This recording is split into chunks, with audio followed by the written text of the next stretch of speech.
అవేమో ఇలా కడిగేసి శుభ్రం చేసుకోవాలి, తడి ఉండకూడదు. బాగా ఆరబెట్టి తుడిచేసుకుని ఇలా ముక్కలు కోసుకున్నానండి. ఈ సైజు ముక్కలు కోసుకోవాలి. దాంట్లో ఈ పచ్చిమిరపకాయలు వేసుకోవాలి. ఈ కిలో ఈ పచ్చిమిరపకాయలు, కొత్తిమీర, సాల్ట్, పసుపు వేసి మిక్సీ పట్టుకోవాలి. కొంచెం కొంచెం వేసుకుని మనం మిక్సీ పట్టుకోవాలి. ముందు పచ్చిమిరపకాయలు వేసి సాల్ట్ వేస్తే ఇవి కూడా మనకి మెత్తగా అయిపోతాయండి. ఇలా కొంచెం కొంచెం వేసుకొని మనం పసుపు ఉప్పు వేసుకుంటే సాల్ట్ కూడా వేసేస్తే ఇది సాల్ట్ ఇలా వేస్తాం. కొంచెం ఎక్కువ పడుతుంది, ఇది పుల్లగా ఉంటాయి కదా. మనం మిక్సీ పట్టుకోవాలి మెత్తగా. ఇవన్నీ మిక్సీ పట్టుకోవాలండి. చింతకాయలు ఆడానండి, ఇక ఇలా వచ్చింది మెత్తగా. మొత్తం ఆడాను. సాల్ట్, పచ్చిమిరపకాయలు, కొత్తిమీర వేసి ఆడాను. ఇది ఇలా వచ్చింది మొత్తం 1 కిలో అండి. ఇది ఇలా మనం ఇదంతా మనం కావాలని చేసుకోవక్కర్లేదు. మనకి ఎంత కావాలో అంత చేసుకోవచ్చు. ఇప్పుడు దీంట్లో ఏం వేయాలంటే ఇక మిరపకాయలు వేసుకోవాలి. ఈ మిరపకాయలు నూనె వేసి వేసుకోవాలి. ఇలా వేసుకోవాలి మిరపకాయలు. ఇదిగో ఇలా మరీ ఎక్కువ నల్లగా అవ్వకుండా ఇలా వేసుకొని కొంచెం చల్లారాక వేసుకోవాలి మిక్సీలో. ఈ లోపల మనం ఇలా వేసి పోపు వేసుకుందాం. ఆయిల్ వేసుకుని కొంచెం ఆయిల్ వేసుకోవాలి. ఇప్పుడు దీంట్లో ఆవాలు వేసుకోవాలి.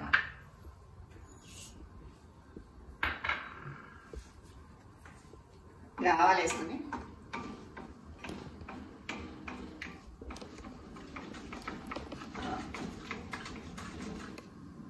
కొంచెం వేగితే సరిపోతుందండి. వేడిగా అయితే ఆయిల్ వేడిగా అయితే చాలు.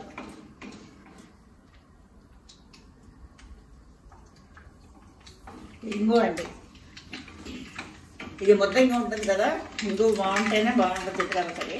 అందుకని ఇంగు అది వేసుకుంటున్నానండి. వేసి కట్టేయించండి. స్టవ్ బంద్ చేసుకోవాలి.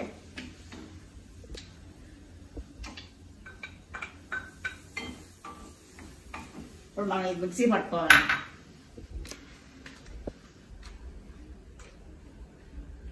ఇది కొంచెం మెత్తగా ఆడుకున్నాక నేను బెల్లం కూడా వేసుకుంటాము. మేము కొంతమంది వేయరు, మేము బెల్లం వేసుకుంటాము. ఇది కూడా మిక్సీ పట్టుకోవాలి.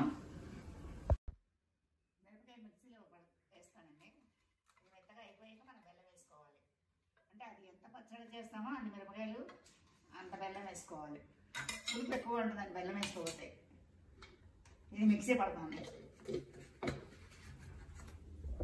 ఇప్పుడు ఇలా వచ్చిందండి. మనమేమో నేను ఎందులో వేసి ఎక్కడ మొత్తంగా ఆడతాను అన్నీ. ఒకసారి మెత్తగా అయిపోతుంది. ఈ కారపొడి కొంచెం బెల్లం వేస్తాను కదా, బెల్లం వేస్తున్నాను. అంటే అంత పచ్చడి చేయనండి నేను. అది మనం సంవత్సరం ఉంటుంది. అది ఒకరోజు ఎండబెట్టుకుంటే ఇంకా ఉంటుంది బాగా. అప్పుడు కావాలంటే వేడి నీళ్ళు మరగపెట్టి ఆ నీళ్ళు చల్లబెట్టి వేయాలి. చల్లగా అయిపోయాక ఇలా పొడి పొడి ఆడుతూ ఉండదు, అప్పుడు మెత్తగా ఉంటుందండి.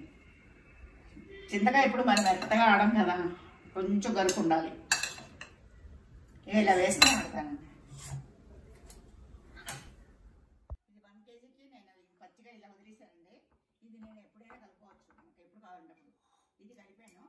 ఈ కారం, ఇంగు నూనె, ఈ బెల్లం వేసాను కదా, ఇది ఇలా వేసుకున్నాను. ఏడు వచ్చింది. నేను ఇప్పుడు మెంతి పొడి వేస్తాను దీంట్లో.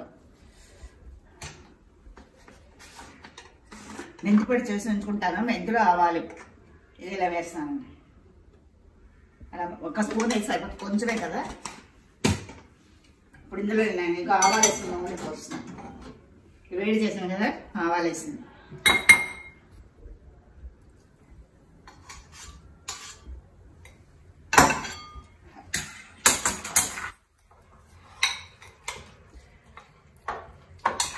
ఇవన్నీ మనకి పూల నుంచి వచ్చింది కదా, బాగుంటాయండి. ఆయిల్ వేసి కలిపానండి. ఇంగు నూనె, ఆవాలు ఇవి ఇలా వస్తుంది పచ్చడి. ఇది ఎన్నాళ్ళైనా ఉంటుందండి, చాలా టేస్ట్గా ఉంటుంది. ఈ చింతకాయ పచ్చడి రెడీ. లైక్ చేయండి.